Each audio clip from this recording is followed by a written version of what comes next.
আসসালামু আলাইকুম। আজকে আমি আলোচনা করব ন্যারেশন নিয়ে।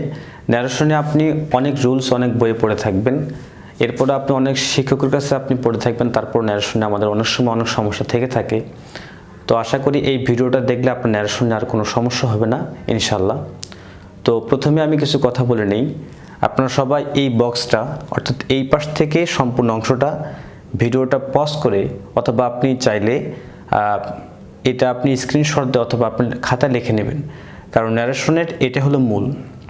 আমি এই ক্লাসে কোনো রুলস শেখাবো না, শুধুমাত্র এই সামান্য তথ্যের উপর ভিত্তি করে আমরা কিভাবে ন্যারেশন করতে পারি সেই বিষয়টা আমি আলোচনা করব। শুরুতে আমি ন্যারেশন নিয়ে কিছু সাধারণ কথা বলে নিই, যেগুলো আমরা সবাই জেনে থাকি। ন্যারেশন কত প্রকার, কি ন্যারেশন দুই প্রকার, ডিরেক্ট এবং ইনডিরেক্ট। ডিরেক্ট ন্যারেশনে দুইটা অংশ থাকে, রিপোর্টিং ভার্ব এবং রিপোর্টেড স্পিচ। এই বিষয়টা আমরা একটু জেনে নিই। আমরা সবাই জানি যে ইনভার্টেড কমার ভিতরের অংশটুকু হলো রিপোর্টেড স্পিচ এবং ইনভার্টেড কমার বাইরের অংশটুকু হলো রিপোর্টিং ভার্ব। আমি আবারও বলছি, ইনভার্টেড কমার ভিতরের অংশটুকু হলো রিপোর্টেড স্পিচ এবং বাইরেরটুকু হলো রিপোর্টিং ভার্ব। আমাদের পরীক্ষাগুলোতে ডিরেক্ট ন্যারেশন থেকে আমাদের ইনডিরেক্ট করতে হয়, তবে এইচএসসি যারা পরীক্ষার্থী তাদের জন্য বিভিন্ন সময় ইনডিরেক্ট থেকে ডিরেক্ট করতে হয়। তো আমরা যদি প্রথমে ডিরেক্ট থেকে ইনডিরেক্ট না শিখি, তাহলে আমাদের পক্ষে ডিরেক্ট থেকে ইনডিরেক্ট শেখা কখনোই সম্ভব নয়। তো আমি প্রথমে ন্যারেশনের এই বক্সটা আপনাদের বুঝাবো, তারপরে আমি ন্যারেশনের এই যে কিছু প্র্যাকটিস আমি এখানে লিখছি, মোটামুটি আমি আরও অনেক প্র্যাকটিস করাবো। তো আমরা প্রথমে ন্যারেশনের এই বক্সটা বুঝে নিই। ন্যারেশনে আমরা মূলত পাঁচটি বিষয় চেঞ্জ করে থাকি। একটি হলো reporting verb, conjunction, sentence, person এবং টেন্স। এই পাঁচটা বিষয় আমরা সবসময় চেঞ্জ করে থাকি। তো আমরা যদি এই পাঁচটা বিষয় সম্পর্কে ভালোভাবে না জানি, তাহলে আমরা কখনোই ন্যারেশন সম্পর্কে ভালো দক্ষ হতে পারবো না। তো এই যে পাঁচটা বিষয় আপনারা চাইলে সহজে মনে রাখতে পারবেন এই লেটারগুলোর মাধ্যমে।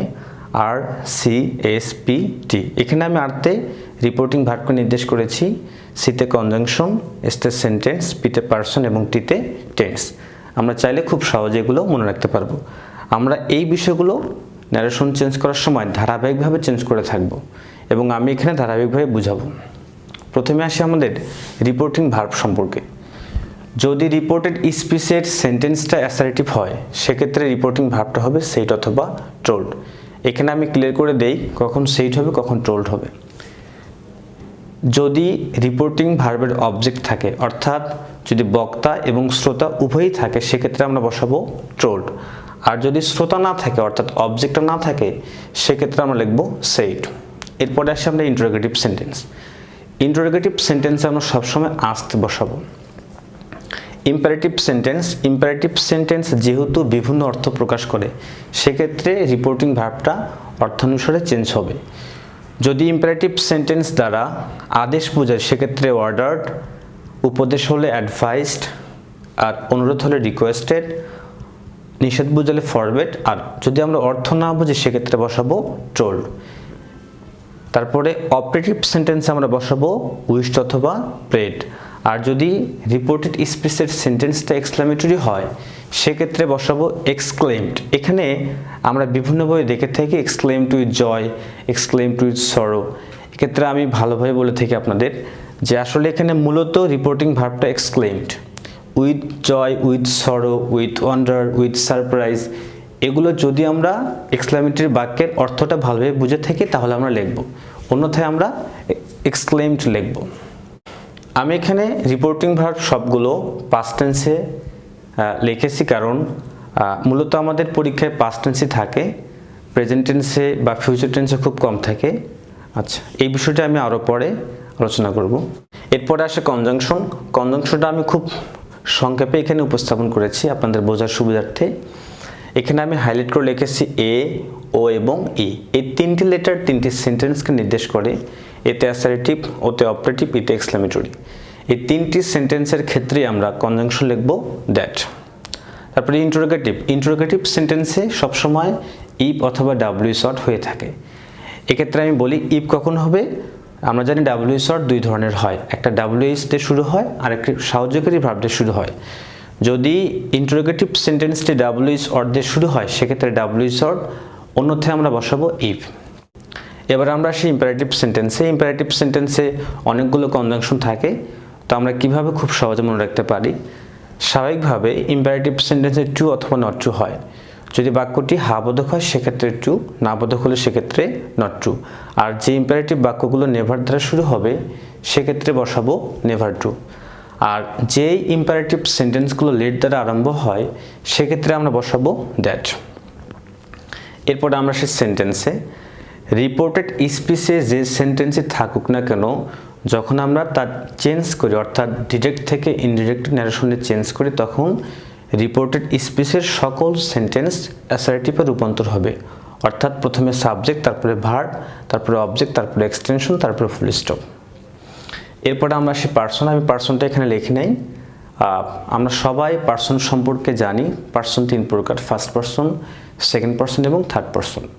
এক্ষেত্রে আমরা খুব সহজে মনে রাখবো ফার্স্ট পার্সন রিপোর্টিং ভার্বের সাবজেক্টকে অনুসারে চেঞ্জ হবে, আর সেকেন্ড পার্সন রিপোর্টিং ভার্বের অবজেক্টকে অনুসারে চেঞ্জ হবে, আর থার্ড পার্সন কোনো চেঞ্জ হবে না। পার্সন পরিবর্তনের সময় আমরা লক্ষ্য রাখবো যে আমরা যখন ডিরেক্ট ন্যারেশন থেকে ইনডিরেক্ট ন্যারেশনে রূপান্তর করব তখন রিপোর্টেড স্পিচে যে পার্সনটা থাকবে সেই পার্সনকে আমরা দুইটা প্রশ্ন করব। প্রথম প্রশ্ন কোন পার্সন, এরপরের প্রশ্ন কোন ফর্মে আছে। এরপরে আমরা আসি টেন্স। ন্যারেশনে আমাদের সবথেকে বেশি সমস্যা হয় পার্সন এবং টেন্স পরিবর্তনে। এটি আমি আমার অভিজ্ঞতা থেকে বলতেছি। ন্যারেশনে আমাদের সবথেকে বেশি সমস্যা হয় পার্সন এবং টেন্স পরিবর্তনের সময়। তো টেন্স পরিবর্তনে আমাদের সবথেকে বেশি সমস্যা হয়, তো আমি এটি খুব সংক্ষেপে আপনাদের বোঝার জন্য উপস্থাপন করছি খুবই সহজে। আমরা প্রথমে জেনে নেব টেন্স পরিবর্তন কখন হবে। যদি রিপোর্টিং ভার্বটি পাস্ট টেন্সে হয় তখনই রিপোর্টেড স্পিচের টেন্সের পরিবর্তন হবে, অন্য সময় হবে না। যদি রিপোর্টিং ভার্বটি প্রেজেন্ট টেন্সে বা ফিউচার টেন্সে থাকে তখন রিপোর্টেড স্পিচের কোনো চেঞ্জ হবে না। তাহলে আমরা কখন রিপোর্টেড স্পিচের টেন্সের পরিবর্তন করব? যখন রিপোর্টিং ভার্বটি পাস্ট টেন্সে থাকবে, এটা অবশ্যই মনে রাখবো। তবে আমাদের পরীক্ষাগুলোতে সবসময় পাস্ট টেন্সই থাকে, প্রেজেন্টে বা ফিউচারে খুব কমই থাকে। আমরা টেন্সটা খুবই সহজে কিভাবে পরিবর্তন করতে পারি। যদি আমরা ডিরেক্ট ন্যারেশনের মধ্যে অ্যামিসার দেখি তাহলে সেক্ষেত্রে অ্যামিসার কেটে লিখবো ওয়াসওয়ার, আর ওয়াসওয়ার কেটে কি লিখবো হ্যাডবিন, হ্যাডবিন থাকলে হ্যাডবিন লিখবো। যদি ডিরেক্ট ন্যারেশনে হ্যাভাস থাকে সেক্ষেত্রে আমরা লিখবো হ্যাড, আর হ্যাড থাকলে হ্যাডে লিখবো। যদি ডিরেক্ট ন্যারেশনের মধ্যে ভিঅন অথবা ভি প্লাস এসিএস, এখানে আমি বোঝাচ্ছি ভিঅন মানে ভার্বের প্রেজেন্ট ফর্ম অথবা ভার্বের সাথে এস বা এস, যেটাকে আমরা বলতে পারি প্রেজেন্ট ইনডিফিনিট টেন্স, সেক্ষেত্রে আমরা বসাবো কি ভি2 অর্থাৎ পাস্ট ইনডিফিনিট টেন্স। আমি খুব সংক্ষেপে এখানে উপস্থাপন করছি। আর যদি কোনো রিপোর্টেড স্পিচের মধ্যে ভি2 থাকে, ভার্বের 2 নম্বর ফর্ম থাকে, সেক্ষেত্রে আমরা লিখবো হ্যাড প্লাস ভি3। ডু অথবা ডাসের পরিবর্তে আমরা লিখবো মূল ভার্বের 2 নম্বর ফর্ম, আর ডু নট এবং ডাস নটের পরিবর্তে আমরা লিখবো কি did not plus V one. Did থাকলে আমরা লিখবো হ্যাড প্লাস ভি3, আর ডিড নট কেটে আমরা কি লিখবো হ্যাড নট প্লাস ভি3, আর মাস্ট কেটে আমরা কি লিখবো হ্যাড2। এছাড়াও আমাদের যে কিছু সাহায্যকারী ভার্ব বাকি রয়েছে, শ্যাল কেটে শুড। তবে এখানে আমি প্রথমেই বলে নিই, শ্যাল কেটে সবসময় শুড হয় না, মাঝে মধ্যে অর্থ অনুসারে উড হতে পারে। উইল কেটে সবসময় উড, ক্যান কেটে সবসময় কুড, মে কেটে সবসময় মাইট। বাকি যে মডেলস ভার্বগুলো আছে সেগুলো কোনো পরিবর্তন হয় না। আমরা বিভিন্ন বইয়ে যেভাবে টেন্স পরিবর্তন শিখে থাকি সেখানে লেখা থাকে প্রেজেন্ট টেন্স কেটে পাস্ট টেন্স, পাস্ট টেন্স কেটে পাস্ট পারফেক্ট টেন্স। শুধুমাত্র এই সামান্য তথ্যের উপর ভিত্তি করে আমরা টেন্স পরিবর্তন করতে গেলে আমাদের বিভিন্ন সমস্যার মুখোমুখি হতে হয়। এই জন্য আমি সবগুলো কথা সাম আপ করে আমি এখানে লিখে দিছি, যাতে আমরা এই তথ্যটুকু মনে রাখতে পারলে বা এই তথ্যটুকু মুখস্থ করতে পারলে আমরা যে কোনো ন্যারেশনের টেন্স পরিবর্তন করতে পারি বা আমাদের কোনো সমস্যা না হয়। এখন আমরা এখানে যে তথ্যগুলো পড়লাম এই তথ্যের উপর ভিত্তি করেই, শুধুমাত্র এই তথ্যগুলোর উপর ভিত্তি করে আমরা কিভাবে ন্যারেশন চেঞ্জ করতে পারি আমরা সেটা প্রয়োগ দেখব। আমরা অনেক সময় ন্যারেশনের অনেক রুলস পড়ে থাকি, কিন্তু প্রয়োগ করতে গেলে আমাদের অনেক সমস্যা হয়। প্রথমে যে বাক্যটি লিখেছি আমি, Kamal said to me I was busy with my study. প্রথমে লক্ষ্য রাখবো যে এই রিপোর্টেড স্পিচটা কোন সেন্টেন্স। এটা একটা অ্যাসার্টিভ সেন্টেন্স। অ্যাসার্টিভ সেন্টেন্স হলে আমি এখানে কি লিখব, said বা told। তাহলে আমি এখানে কি লিখব, told, যেহেতু এখানে শ্রোতা আছে। তাহলে আমি এখানে লিখব কামাল told me। এখানে আপনারা অবশ্যই মনে রাখবেন টু বসে না, টু ব্যবহৃত হবে না। এখন এই যে ইনভার্টেড কমাগুলো কেটে আমি এখানে একটা কনজাংশন বসাবো। সেই কনজাংশনটা কি হবে, এই যে এতে অ্যাসারেটিভ, তাহলে এখানে আমি কি বসাবো, দ্যাট। তারপরে আমরা দেখি যেহেতু এটা অ্যাসারেটিভ সেন্টেন্স, এক্ষেত্রে আমাদের সেন্টেন্স পরিবর্তনে কোনো সমস্যা হচ্ছে না। তাহলে আমি প্রথমে কি চেঞ্জ করলাম, রিপোর্টিং ভার্ব, তারপরে কনজাংশন। এখন আমি কি চেঞ্জ করব, সেন্টেন্স। সেন্টেন্সের প্রথমে কি লিখব, সাবজেক্ট। তাহলে এখানে সাবজেক্টটা কি, আই। তাহলে এই আইটা কোন পারসন, আমি এখানে প্রথমেই বলছিলাম পারসন পরিবর্তনের সময় আমরা দুইটা প্রশ্ন করব। প্রথম প্রশ্ন কোন পারসন, এরপরের প্রশ্ন কোন ফর্মে আছে।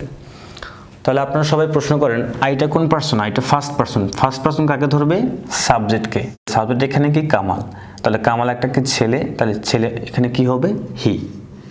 আমরা যদি আইকে দুইটা প্রশ্ন করি, আইটা কোন পারসন, ফার্স্ট পারসন, এজন্য সে সাবজেক্টকে ধরছে, এবং এটা এখানে কোন ফর্মে আছে, এটা এখানে সাবজেক্ট। তাহলে কামালের সাবজেক্ট ফর্মটা কি হবে, কামাল একটা ছেলে, তাহলে কামাল ছেলে, কামালের সাবজেক্টটা কি হবে, হি। এখন এখানে কি লেখা আছে, ওয়াস। আমরা খুবই সহজে এখন বলতে পারবো যে এমি সার্কিট ওয়াসার, ওয়াসারকেটে আমরা কি লিখবো, হ্যাড বিন। তাহলে আমাদের কোনো সমস্যা নাই, আমরা খুবই দ্রুতভাবে উত্তর করতে পারবো। তাহলে এখানে আমরা কি লিখবো, হ্যাড বিন,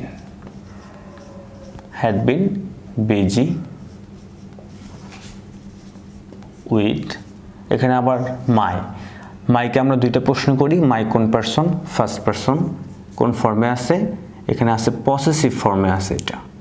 তাহলে এই ফার্স্ট পারসন কাকে ধরবে, অবশ্যই সাবজেক্টকে। সাবজেক্ট এখানে কামাল, কামালের পরিবর্তে আমরা কি লিখছি, কামালের পরিবর্তে প্রোনাউনটা আমরা কিনে হি। তাহলে হির পজিটিভ ফর্মটা হবে হিজ স্টাডি। আমি এই বাক্যটি আবার আপনাদের সুবিধার্থে প্রথম থেকে শেষ পর্যন্ত বলছি। এই রিপোর্টেড স্পিচটি অ্যাসারেটিভ সেন্টেন্স, এজন্য আমরা এখানে কি লিখলাম, টোল্ড। টোল্ড কেন হলো, সেড টু আছে এবং অর্থাৎ এখানে শ্রোতাটা আছে। তারপরে এখানে কি হলো, দ্যাট। দ্যাট কেন হলো, কনজাংশন। তারপরে এখানে আই কোন পারসন, ফার্স্ট পারসন, কোন ফর্মে আছে, সাবজেক্ট ফর্মে। তাহলে ফার্স্ট পারসন সাবজেক্টকে ধরবে এবং এইটা যে ফর্মে আছে এইটার ঠিক এই ফর্মটা আমরা এখানে লিখব। অর্থাৎ এখানে খেয়াল রাখবো পারসনটা যে পরিবর্তন হয় তা কিন্তু এই রিপোর্টিং ভার্বের সাবজেক্ট এবং অবজেক্টটা পরিবর্তন হয়। এক্ষেত্রে রিপোর্টের স্পিচের যে পারসনগুলো আছে সেটি শুধু আমাদেরকে নির্দেশ করে যে কোন পারসনকে ধরবে এবং কোন ফর্মেটা রূপান্তর হবে। আর অসকেটা আমরা কি লিখবো, হ্যাড বিন। আবার এখানে মাই কিভাবে চেঞ্জ হলো, মাই ফার্স্ট পারসন কামালকে ধরবে এবং মাই পজিটিভ ফর্ম, তাহলে কামালের পজিটিভ ফর্মটা আমরা কি লিখতে পারি, here positive form is. Jillu said to Shamim, why did you call me yesterday. আমরা দেখেই বুঝতেছি এই বাক্যটি ইন্টারোগেটিভ, তার ইন্টারোগেটিভ বাক্যে আমরা কি লিখবো, আস্কড।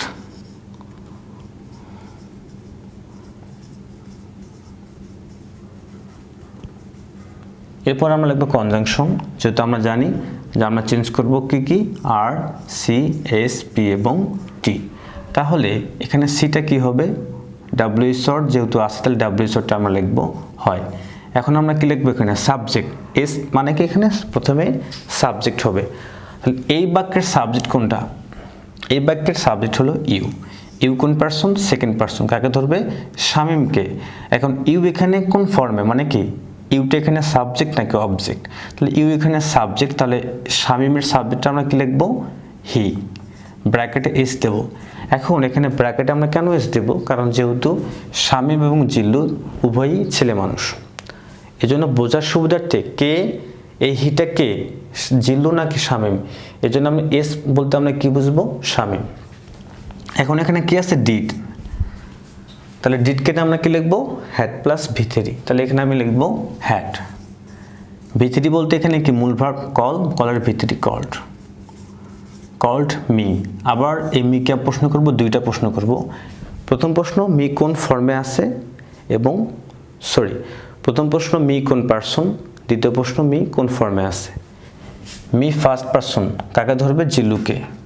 তাহলে জিলুর পরিবর্তে আমরা কি নেব? হি, যেহেতু জিলু একটা ছেলে। দ্বিতীয় প্রশ্ন মি কোন ফর্মে আছে? মি এখানে অবজেক্ট ফর্মে আছে, তাহলে হির অবজেক্ট ফর্মটা আমরা কি লিখব? হিম। এবং ব্র্যাকেটে আমরা কি দেব? যে। আর ইয়েস্টারডেকে আমরা কি লিখি? The previous day.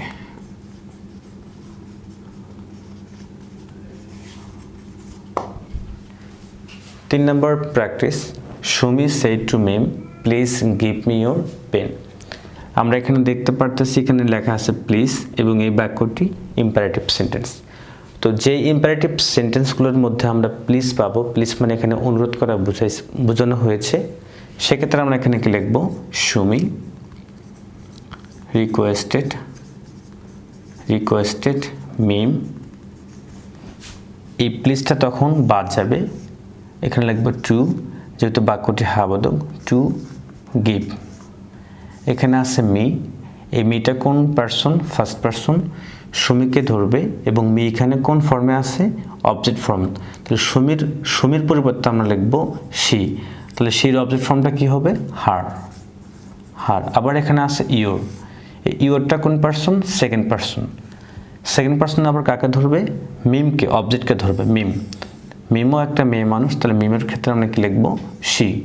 এখন ইয়োর এখানে পজিটিভ ফর্ম, শির পজিটিভ ফর্ম হার, তাহলে এখানে আমরা প্রথম হারে লিখব এস, দ্বিতীয় হারে লিখব এম, পেন। 4 নম্বর বাক্যটি I said to him may Allah grant our prayer. এই বাক্যটি অপারেটিভ সেন্টেন্স আমরা রিপোর্টিং ভার্ব কি করব? উইশড অথবা প্রেড। এখন কখন উইশড হবে, কখন প্রেড হবে, এইটা খুব কনফিউজড একটা কোয়েশ্চেন। তবে এখানে আমরা মনে রাখবো, যদি আমরা আল্লাহর কাছে কোনো কিছু চাই, সেক্ষেত্রে আমরা লিখব প্রেড। তাহলে এখানে আমরা লিখব আই প্রেড। আমি প্রথমেই বলছি যে অপারেটিভ সেন্টেন্স এবং এক্সক্লামেটরি সেন্টেন্সের ক্ষেত্রে অবজেক্টটা না লেখাই বেটার। এই জন্য আমি এখানে অবজেক্টটা লিখবো না, সরাসরি আমি কনজাংশন লিখব, আই প্রেড দ্যাট। এখন এই বাক্যের সাবজেক্ট কোনটা? আল্লাহ। আর আল্লাহর ক্ষেত্রে কোনো পরিবর্তন হবে না, থার্ড পারসন আল্লাহ। এখন এই মেয়েকেটা আমরা কি লিখব? মাইট। আল্লাহ মাইট গ্রান্ট আওয়ার। সবসময় খেয়াল রাখবেন, সবসময় আমরা খেয়াল রাখবো যে যদি রিপোর্টটি স্পেসে আওয়ার থাকে, তাহলে আওয়ারটাকে এটা দেয়ার হবে। Dear prayer. তবে অর্থানুসারে যখন দেয়ারটা লিখলে বাক্যের অর্থটা ঠিক থাকতেছে না, সেক্ষেত্রে আমরা এখানে আওয়ারটা বহাল রাখতে পারি। যদি দেখি যে বাক্যটির অর্থ পরিবর্তন হচ্ছে, সেক্ষেত্রে আওয়ারটাকে আমরা আওয়ার বহাল রাখতে পারবো। 5 নম্বর বাক্যটি হলো I said to him what a smart boy you are. এই বাক্যটি একটি এক্সক্লামেটরি সেন্টেন্স। তো এক্সক্লামেটরি সেন্টেন্স আমরা কি লিখবো? এক্সক্লেম টু উইথ জয় অথবা সরো। তো what a smart boy you are, এই বাক্যটি দ্বারা সঠিক কি বোঝানো হচ্ছে? আনন্দ নাকি দুঃখ? যদি এরকম আমাদের মনে কোনো সমস্যা হয় যে আসলে আমি কনফিউজড, এখানে আনন্দ বোঝানো হচ্ছে নাকি দুঃখ বোঝানো হচ্ছে নাকি বিস্ময়, সেক্ষেত্রে আমরা শুধু এক্সক্লেমড লিখবো, আই এক্সক্লেমড দ্যাট। এখন এই বাক্যের সাবজেক্ট কোনটা? সাবজেক্ট হলো ইউ সেকেন্ড পারসন, এবং এটা একটা সাবজেক্ট। সেকেন্ড পারসন অবজেক্টকে ধরবে হিমকে, এবং যেহেতু ইউটা এখানে সাবজেক্ট, তাহলে হিমের সাবজেক্ট ফর্মটা হলো কি? হি। আর কেটে এমিসার কেটে আমরা কি লিখবো? ওয়াস বা ওয়ার। তাহলে হির পরে কি হবে? এখানে ওয়াস, হি ওয়াস। তখন আমরা জানি যে হট থাকলে অ্যাসার্টিভ করার সময় হটটা হয় ভেরি অথবা গ্রেট, আর এ, তাহলে হি ওয়াস এ ভেরি স্মার্ট বয়।